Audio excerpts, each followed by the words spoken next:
Concentrate power. You're in the dog zone for an hour. Come on. You know the number. 1-900 hot dog. 1-900 hot dog. 1-900 hot dog.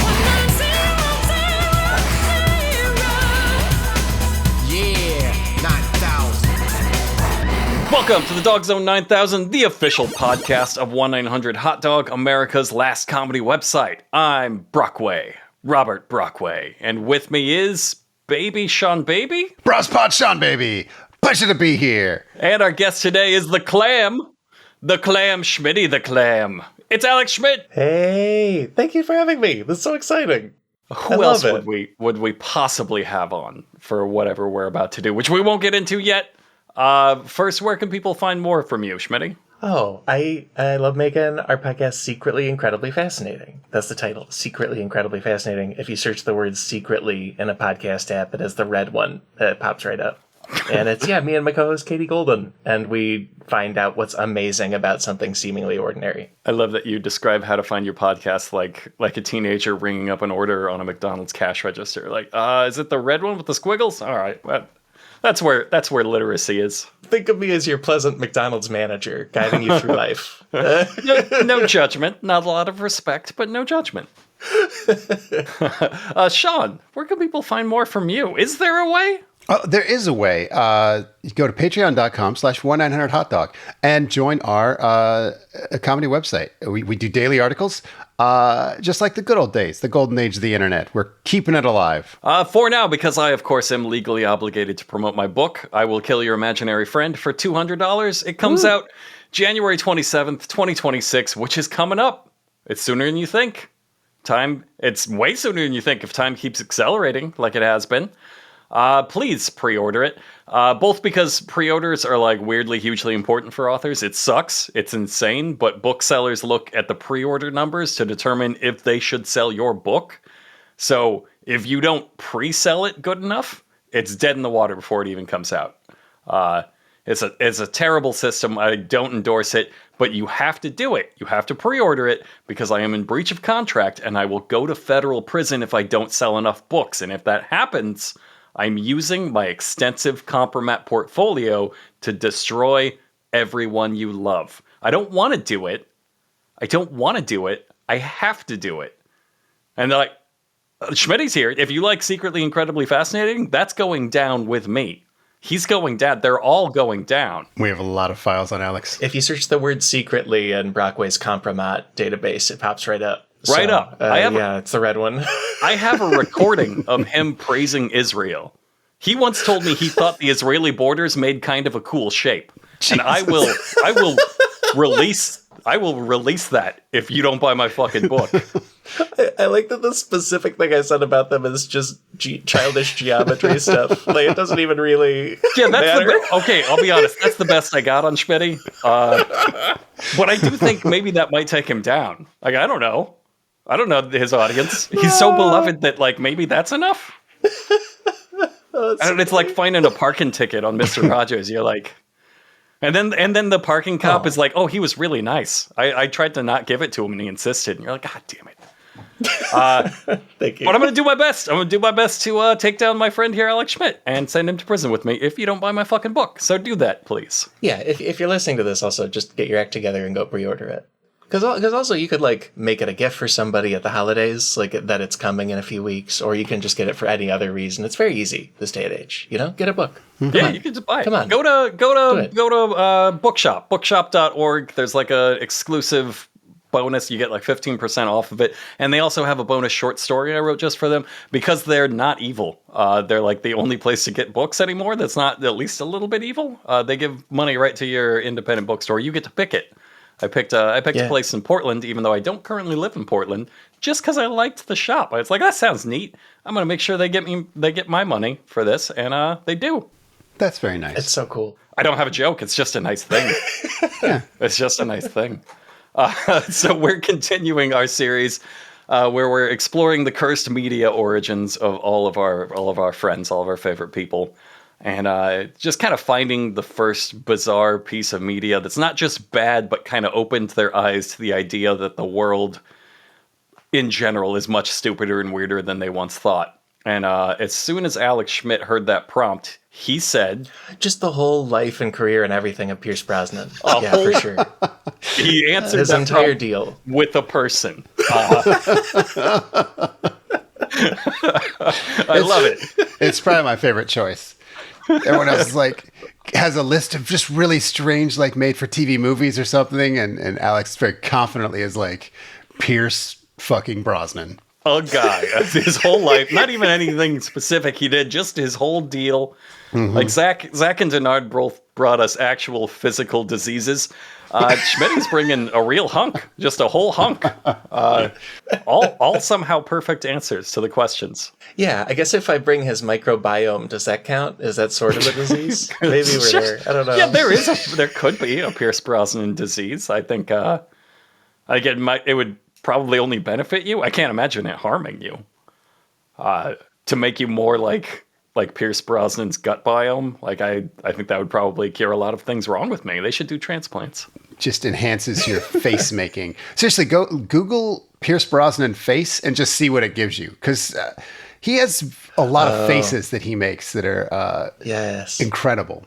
That'll be a great background just while you listen to this. Just look at like the Google image results of Pierce Brosnan face. Download them all and set them to a slideshow.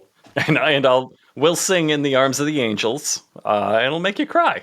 It'll be real sad. I think the first time I noticed that was in the James Bond movie where he's like parasurf sailing. I don't know what you call it, but he was like on a parachute and a surfboard, and it was really bad CGI. It was their CGI efforts were inadequate to the thing they were trying to portray.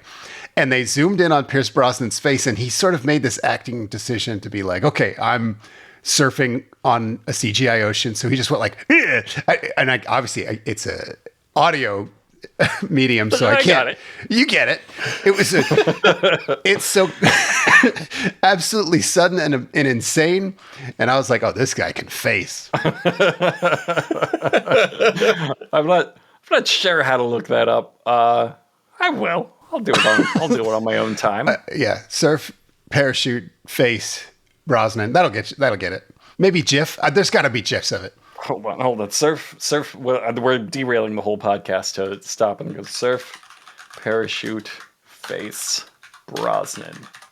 All right. Another Google search term I'd recommend is Pierce Brosnan pain face. Yes. Because there's so much to say about Pierce Brosnan, but one of the things is that he is my favorite actor without being all that good at acting, right?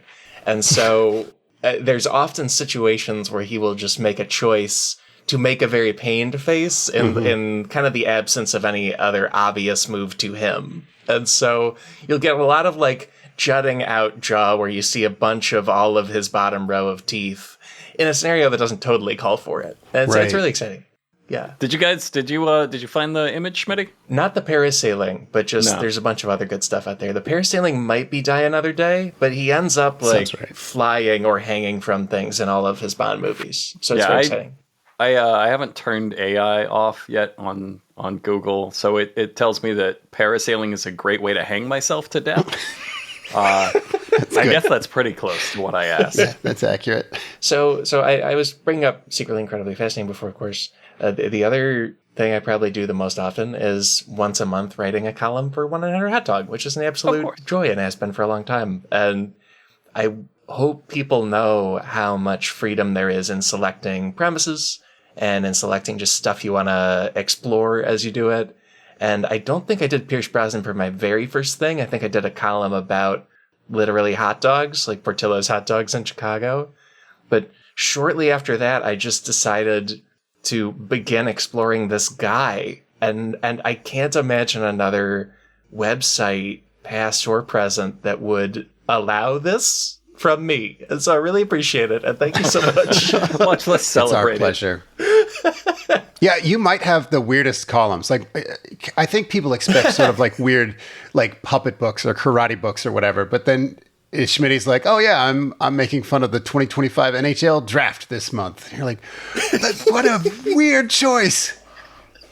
Yeah, I love it. My favorite was the one about a building where you're just like, I'm gonna make fun of this building. Like, That despicable building. Yeah, it's fucking building. cube of hell. Again, nobody else has pitched a building, the NHL draft, or the entire just career of a hunk. Yeah. If folks don't know it, it was one about basically Warren Buffett's best friend, who at the time I think was 99 years old and is not a trained architect and wanted to build sort of like a Borg cube, but if it was a college dormitory. Yeah, a prison for the youth. Right. And so it's prison. Like most of them don't have windows in their dorm rooms and so on. And it would, and basically the few actual architects who looked at the plans said, this is torment for any human who enters it. And so we shouldn't build it for college students. It reminded me of like when you're getting really good at SimCity and you're just like min-maxing it and you've just created this perfectly efficient thing. And then when you think about it, God, this would be a miserable place to live. He's like, no, let's do that in real life. Let's fucking SimCity this college dorm. Let's do it. No, they don't let you do that to hamsters. Like if you tell the guy at the store, the pet store, I'm not gonna have any windows in my hamster maze, he'll be like, no, you can't do that. I'm not selling you the hamster. But they let him build that building. We were like, we will sell you our youth, our valuable youth. Absolutely. Put them in the cube. Put the youth in the cube. Anyway, this is a little off topic, but it's going to get off topic because the topic is the entire life and career of Pierce Brosnan. What is it about Pierce Brosnan's vibe? Can you define it? I think he was never totally meant to be an actor. And what happened is he was a very handsome, very affable man who, like, allegedly the beginning of his acting career is that he was in a fire eating class. And first of all, how do you get into a class where you learn the stunt of, like, the circus stunt of fire eating? But then he was just so handsome that he also saw beautiful ladies going into an acting class next door and decided to try it. That's apparently how he got into acting. And then he just kind of proceeded to constantly be in movies and also do a lot of terrible movies in the run-up to trying to be James Bond that were basically public auditions to be James Bond. Right. And then put him into a lot of weird professional situations where at one point they were shooting one in the middle of the Serbian and Croatian war in Europe. Like that was the filming location for the movie. And then he, from there, I think all he wants to do is just express how much he loves his wife and how much he loves his son and how much he loves painting. And then also he can't help but just have Bond-esque flirtation flow off of him at all times. And then people keep casting him in movies where none of that makes any sense in the modern day. It's great. What a life to imagine his life of like, I'm just going to go to fire eating and then I'm going to like wander next door to acting. And everywhere I go, people will be like, I love you. I'm so glad you're here. You're beautiful. You're charming. Yes, you're the best fire eater. Why not? And did he even have a home during this time? Because was he just wandering from one experience to another, being welcomed and loved? What a great life for a wandering Ronin himbo. I have a Brosnan connection. A girl I dated for many years, her roommate was the personal assistant to Pierce Brosnan's wife. And so I guess that's like, how many degrees of separation is that? But anyway, she was over there a lot. And she says that Pierce Brosnan is like always on with his fucking smooth brother, like, hey, my love, like to everybody. Like the DoorDash driver's gonna get flirted with by Pierce Brosnan. That's incredible. Yeah, that's his life. That's just what he does. He's just a drifting hunk. And I think the flirting is like not intended to hook up with anybody because he was like happily married, widowed, and then happily married again. And it's just that it's like a gift he's giving to the world. Yeah. This like pleasantly attractive vibe, you know, like it's not to hook up with the driver. It's just like you've entered the vicinity of Pierce Brosnan. It's like if you smelled a flower near you, you will experience my hunkitude. And then you'll move on to your next thing. Everybody leaves with a boner. Yeah, everybody leaves happy and little, just with some questions. Some new questions. That's his goal. Now, have you always? Was it like first time you saw Brosnan, you were like, yes, that guy's a freak, I'm going to absorb everything he's done? Or was there like a role of his that you experienced later that sort of unlocked and retconned his weirdness for you? Oh, it came later, and it was a product of just being really into the James Bond franchise. Do you remember what the later role was where you were like, that's weird? What's with this guy? It's I think it was Livewire before Death Train. Okay. But I just wanted to find out, okay, immediately before Pierce Brosnan is in GoldenEye, which is still one of the all-time best Bond movies. For sure. What got him there? And I had heard of the show Remington Steele, but that just didn't seem like enough to me to put him there. And then it was like later in life that I found out, oh, he was in like a lot of weird movies. Now, was Livewire the one where water explodes?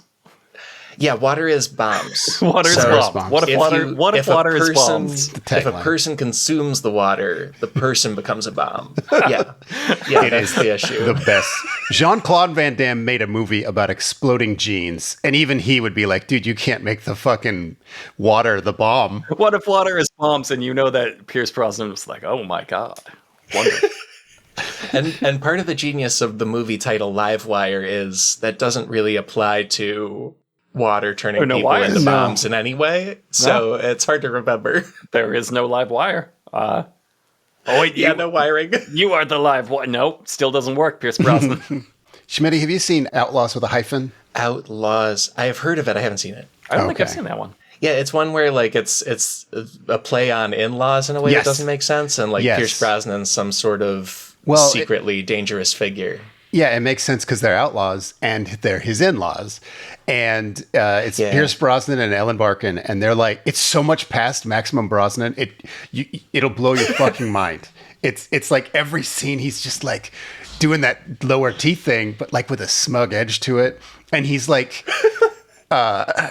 just a madman. Like he's from a different universe where like, I don't know, like a Venture Brothers character. Like he's just this invincible crime beast. That rules. I think like if our sort of motto is like media from the wrong universe, like it's not just bad, but it feels like it shouldn't exist here. I do think Pierce Brosnan is from a different universe. I think Pierce Brosnan's universe is very different from mine.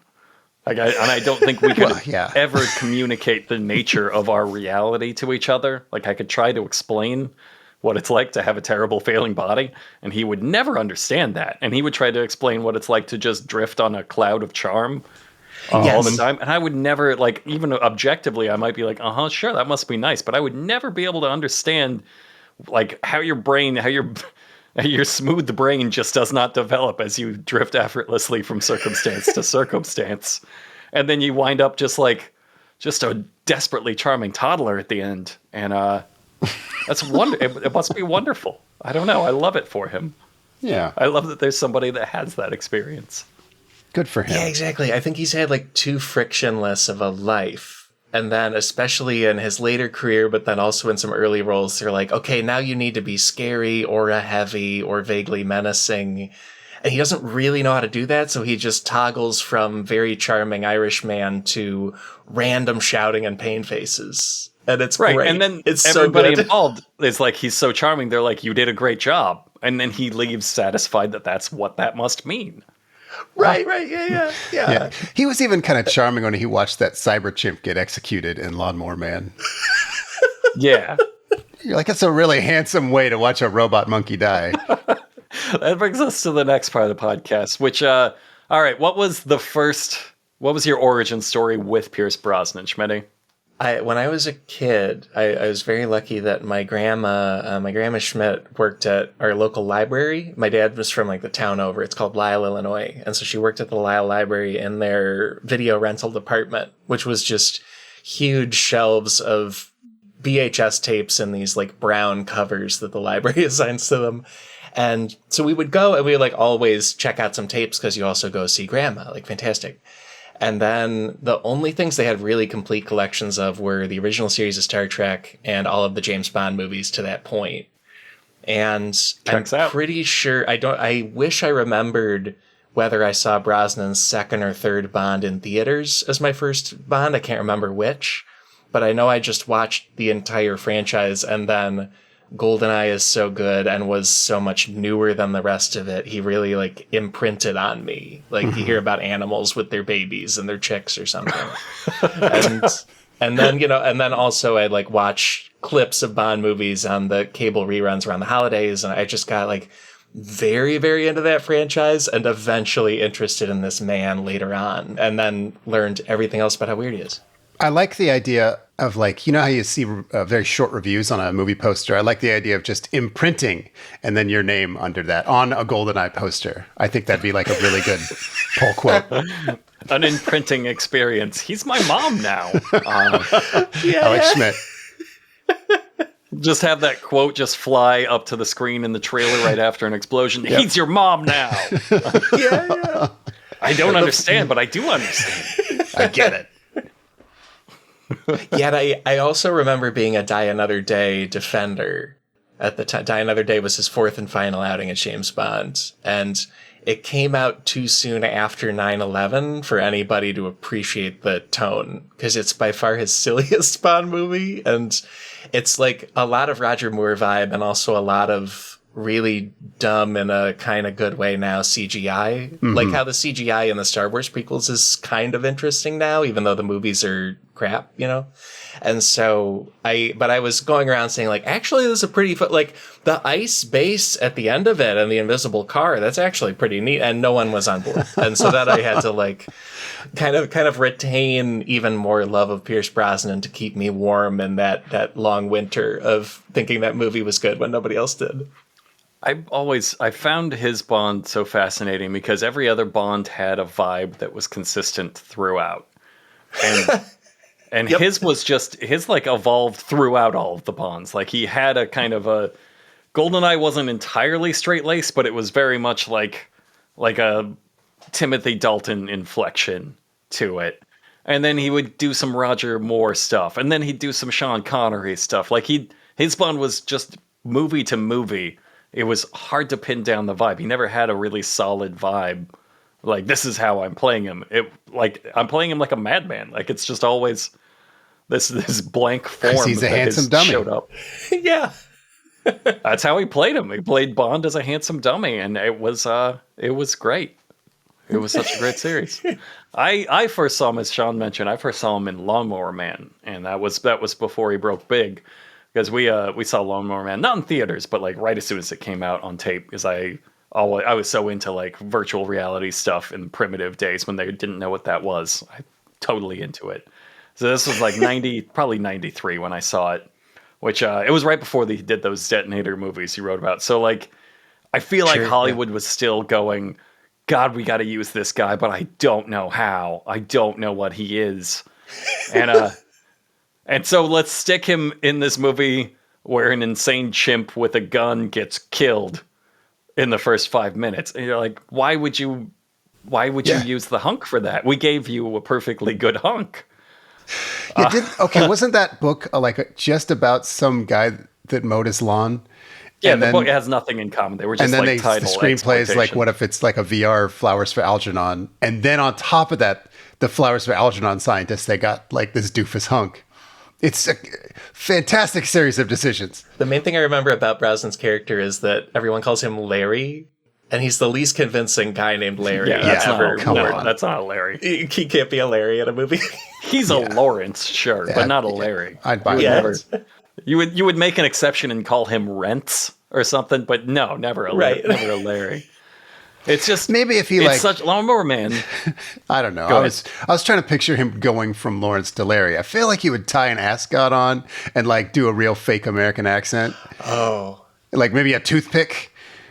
Like he'd have a persona called Larry, but yeah, that wouldn't be his day-to-day name.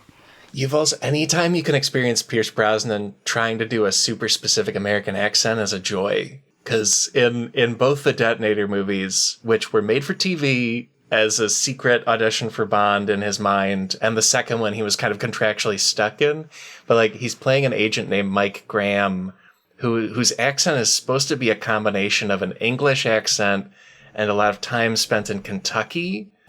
And it is never the that's my same favorite. voice across 2 entire movies. It's thrilling. I love when It's- the movie adapts to the casting and they're like, we got to explain what the fuck this guy is doing here because he sounds insane. And so Yeah. the movie has to stop and be like, well, his mama was from New Orleans, but like, no, that's Hard not what Target. that You're accent talking is. about Hard Target.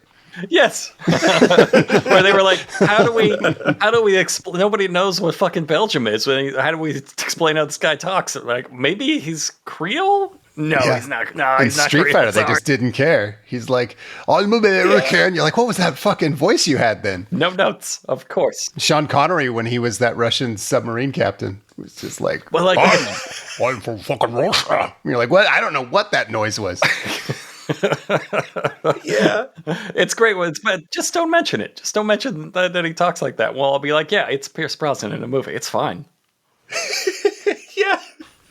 Yeah, he's just like going for it. And then in a movie called The King's Daughter, he's supposed to be playing King Louis XIV of France, and he just doesn't bother with an accent at all. Great. You're like really fun too. He really has never been good at voices in a way that is really charming and pleasant when you see so many of the roles all back to back. Outside of Bond, it's so hard to find. Like, I don't think he's good for a king role. Like, the kings aren't stunningly handsome and like effortless. I don't believe that of a king. So like, all he could really be is kind of Bond. Because like in Lawnmower Man, they were like, we need this ultra dork virtual reality scientist, like not just a virtual reality scientist, but like the father of VR, so dedicated to this Right. niche specialization that he doesn't even shower. He's so gross. I know, Pierce Brosnan.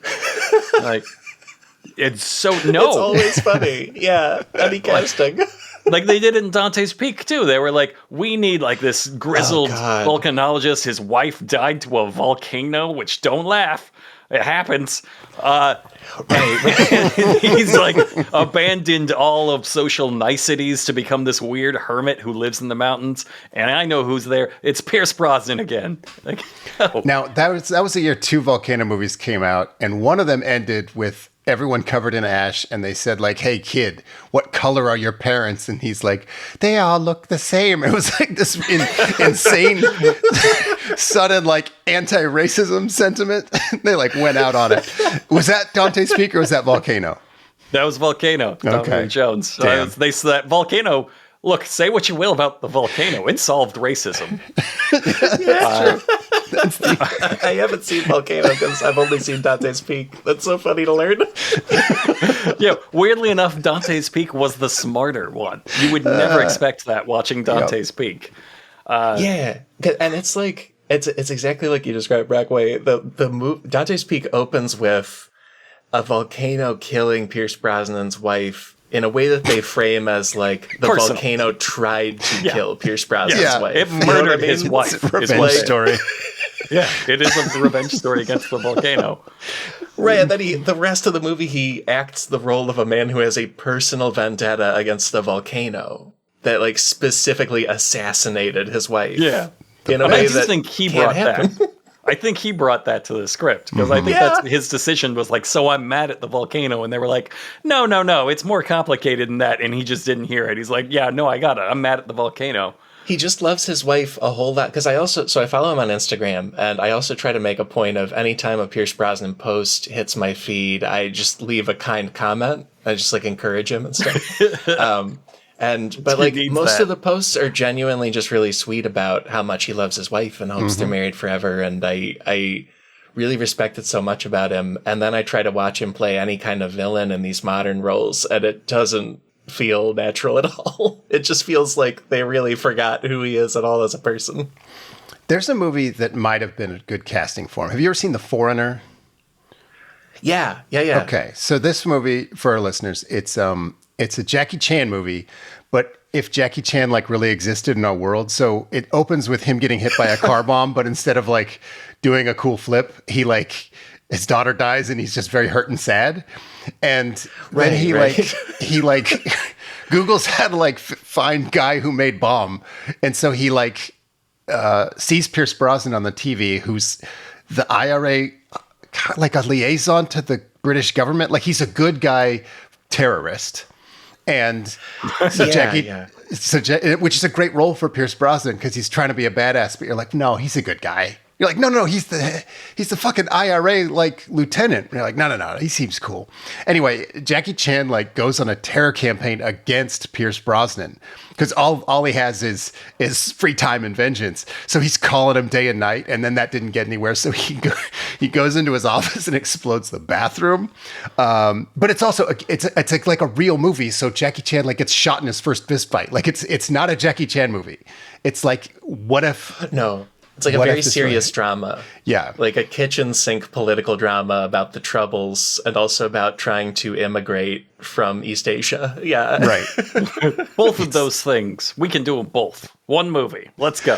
It's so dark. And I remember Jackie made it after he'd sort of given up on the action movies. It's like, I'm too old for this shit. It's crazy. And then he like came back for this movie. I'm like, this is how they talked you into it?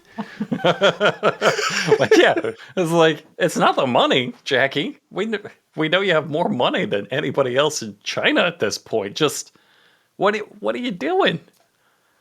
Right, and I've only seen that movie because Pierce Brosnan is in it, and I feel like both Jackie Chan and Pierce Brosnan were told something along the lines of "This can win you that Oscar for the first time." They're taking it if you so do seriously. This incredibly grounded and sad movie.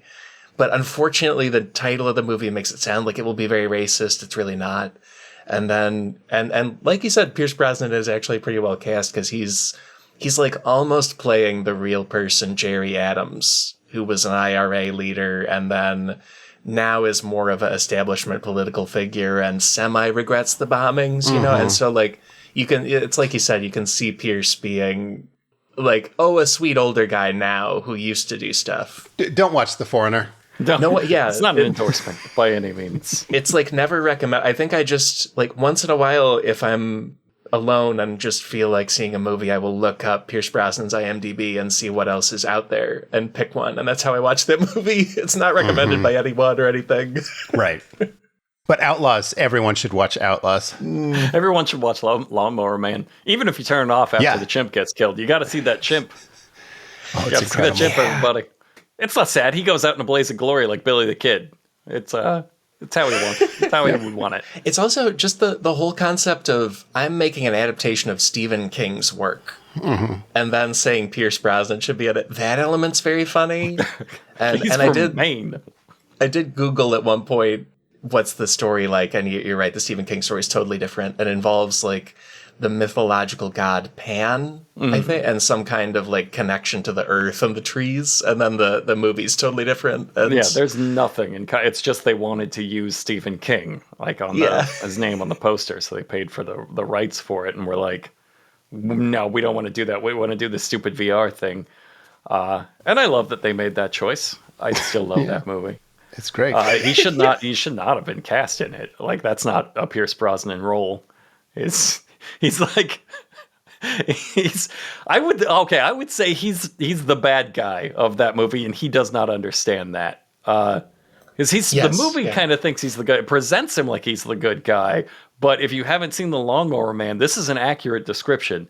His character gets that chimp killed, like supercharges a chimp until he can't exist in our world and dies basically suicide by cop.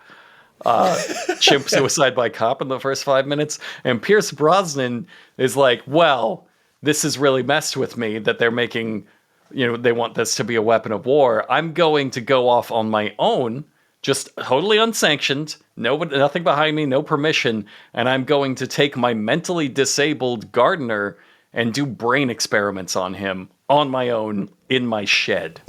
And you're like, that's the good guy? And I feel like him becoming a cyber god is probably a best case scenario. Like, it's kind of played like, oh, this shouldn't have happened, but it's like, yeah, but it's either that or he died, right? Like, I feel like it's either that or he commits suicide by cop, like the chimp. Like, those are the two outcomes of this. And the whole time, like, in this insane setup, when he's again doing illegal brain experiments on a mentally disabled boy in his garden shed, he looks like Pierce Brosnan, and his shirt is just open, and his hair is blowing, and you're like, why is any of this happening? It doesn't register as like it doesn't register as the elements of a movie coming together. It's like a music video or something. You're like, none of this is just a vibe. Yeah. Wow, it really does feel like it should be 3 minutes of Duran Duran on top of all of Lawnmower Man. If you took all of the dialogue out of Lawnmower Man, cut it down to 3 minutes and put Duran Duran over it, better movie. Like, you'd be like, I accept the whatever. This well, there's a monkey, there's VR, there's Pierce Brosnan. It's great. Yeah, the Lawnmower Duran. Yeah. I will say that's called the Lawnmower Duran Bond, theory. Yeah, very famous theory you guys are discussing. Besides Bond, you know what the other movie was that he was in that was like, that's actually perfect for Pierce Brosnan. What? It was Thomas Crown Affair. Yeah. That movie is legitimately very good. And it seems like behind the scenes, he was a real doofus in a way I love, because he's also kind of being James Bond in it. Like, they cast it very well, but he apparently was proud of getting to keep the art after making the movie, is the way he's phrased it. And I've never been able to find out what that means, because there's no way he kept real priceless works from the Metropolitan Museum of Art in New York. So I think he just has prop paintings. Right, but there's no way he knows that. Yeah, it's like just ordering prints online or something. Like, it's not special. And then he asked to keep them, and they were like, I guess? I'm trying to do that. I paid $14 for this at a gift shop, but I'm sure he gets paid at that time, probably multiple millions of dollars. And those paintings were probably 1 or 2 million each. It's possible he got paid in painting and they were real paintings. It's not the numbers add up is all I'm saying. No, I'm saying it's absolutely, it might even be like one of those paintings where they didn't have like a perfect recreation of it. So they just had just don't look at it too close. And so he's got versions of these Renaissance paintings with like Charlie Brown in it somewhere.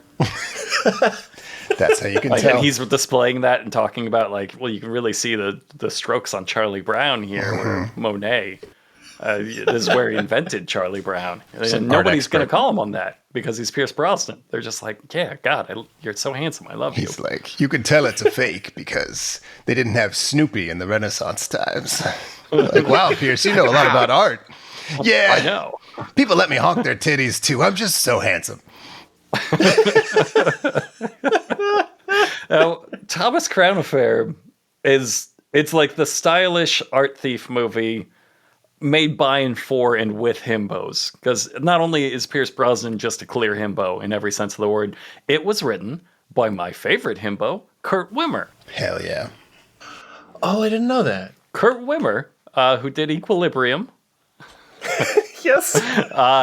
Also wrote the Thomas Crown Affair, and that's where his love of art came from, was researching the movie The Thomas Crown Affair, where he went to a gallery when he was he went to a museum when he was researching that, and he said he describes like how he was so changed by seeing art that he finally understood that art can be good. And that was the inspiration. That was his himbo inspiration, because he is also a very handsome man who has faced absolutely no difficulty in his life. And he followed some attractive women into a screenwriting class, I'm sure. I'm sure he was out there taking fire hula hooping, and then somebody walked by and they're like, we're screenwriters. He's like, that's what I'm going to be. And just wandered in there. And that's how his life went. And he was like, oh, wow, what if art was good this whole time? I'm going to make a movie about that. And then he met Pierce Brosnan, and Pierce Brosnan was like, wow, art is good. And they both just, I don't know, high-fived. I would give anything to see that moment. It's almost like some kind of social experiment in how gently we can handle our handsomest men as a society. You know, like what's the most ideal scenario we can put them in? Yeah, which is just playing with cameras and costumes and making a film together. They're both still alive.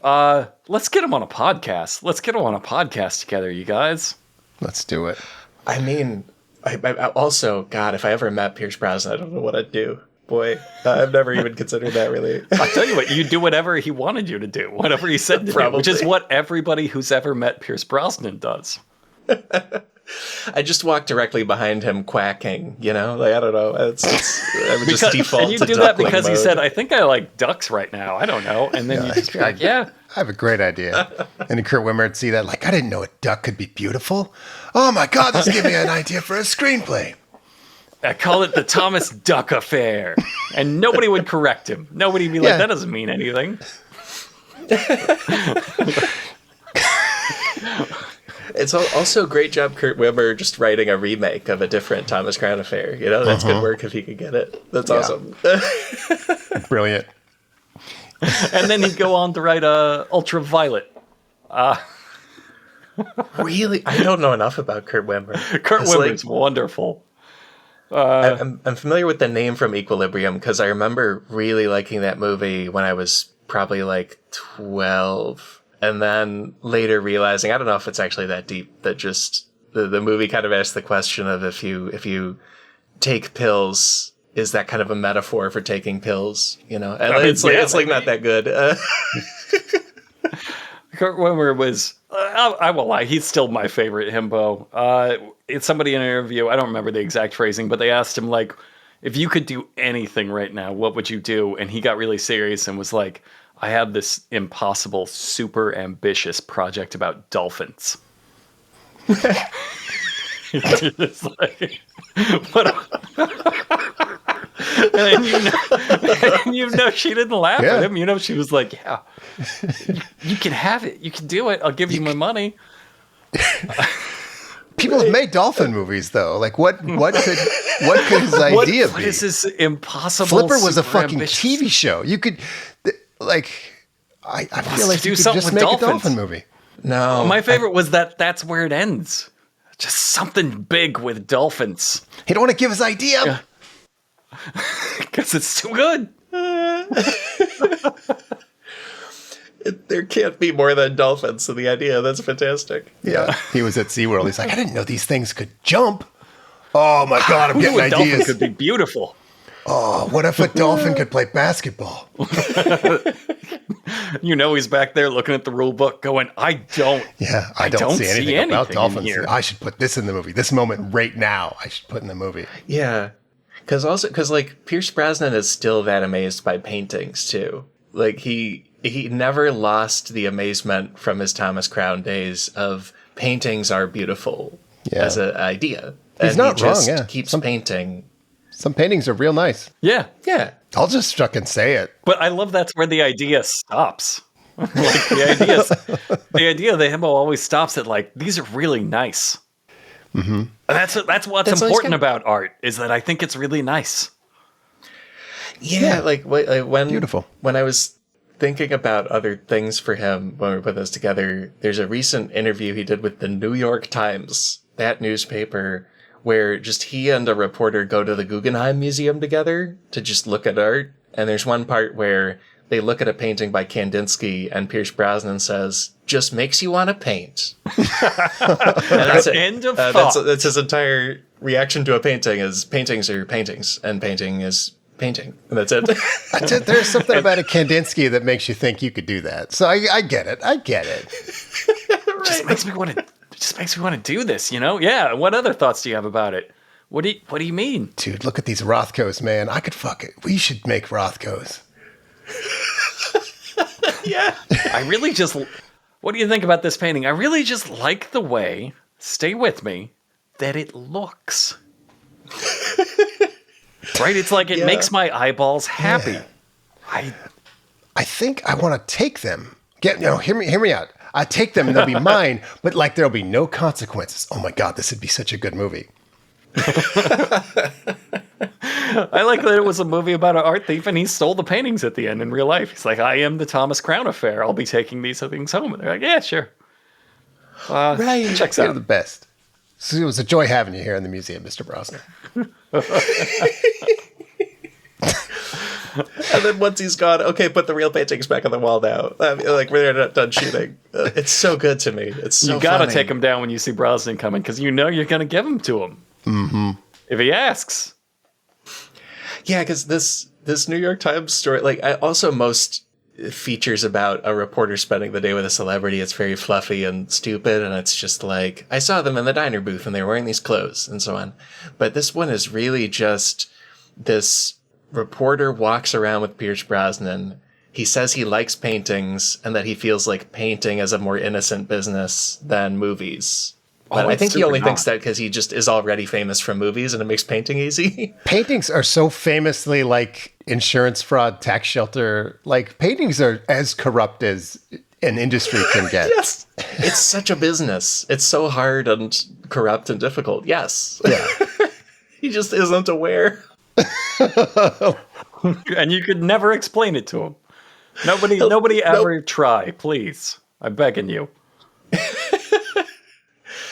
And that, because it's Pierce Brosnan and it's a female reporter, and then apparently one of the curators at the Guggenheim, who's also a lady, came over to like meet them when she learned Pierce Brosnan was in the museum, and then he flirts with that curator. You know, he's just like giving off this pheromone is his main function in life. That's all he does. And just literally like a cartoon floating around on it. Just right. Like when Pepe Le Pew moves around a room. Yeah. just drawn in. What was that movie where he played the devil? Was that Urge? Urge, yeah. Which I only saw because he's in it, and then it's awful. And he's barely in it. It was scamming on their part. And it took him, what, like 2/3 of the movie to be like, oh, also this guy who's obviously the devil, get ready for this. He's the devil. I guarantee Pierce Brosnan in real life gasped and set down the script when that happened. Like, that's the moment you have him. Yep, I'm in. Yeah, I knew I'd to do that project. It's clear we delved through IMDb. Did anybody? I only charge you 6 paintings. Did anybody see on his IMDb just before he got the Bond movies, he did a couple commercials called Diet Coke Pierce Brosnan Bond style commercial? The name of the commercials. It's like subliminal titles.